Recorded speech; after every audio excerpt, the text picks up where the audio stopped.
همیهنانم، شما با حضور گسترده و شجاعانه در خیابان‌های سراسر ایران برای سومین شب پیاپی دستگاه سرکوب خامنه‌ای و رژیمش را به شدت ضعیف‌تر کرده اید.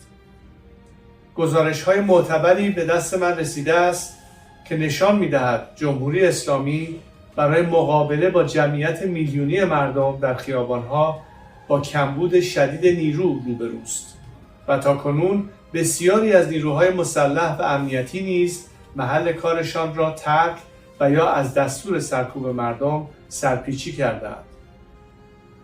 آنچه برای خامنه‌ای باقی مانده اقلیتی مزدور و وحشی است که همچون رهبر جانیشان ناایرانی و ضد ایرانی هستند و شما ملت بزرگ ایران را دشمن خود می‌دانند.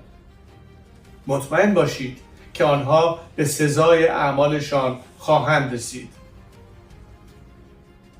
من ضمن تأکید دوباره بر فراخوان دوم خود برای ساعت 6 بعد از ظهر امروز یکشنبه 21 دی ماه از همه شما می‌خواهم که به صورت گروهی با دوستان و اعضای خانواده به خیابان‌های اصلی شهرها بروید.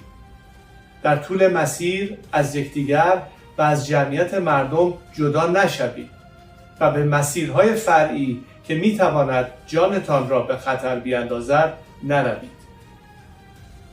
بدانید که تنها نیستید. هممیهنانتان در سراسر جهان صدای شما را با افتخار فریاد می‌زنند که حتما تصاویر حضور پرشمار و گسترده آنها را از طریق صفحه تلویزیون می‌بینید.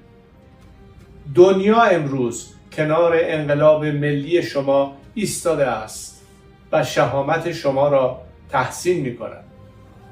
به ویژه پرزیدنت ترامپ به عنوان رهبر جهان آزاد شجاعت وصف ناشدنیتان را با دقت دیده و اعلام کرده که آماده کمک به شماست. خیابانها را رها نکنید. قلب و روحم با شماست و می‌دانم که به زودی در کنار شما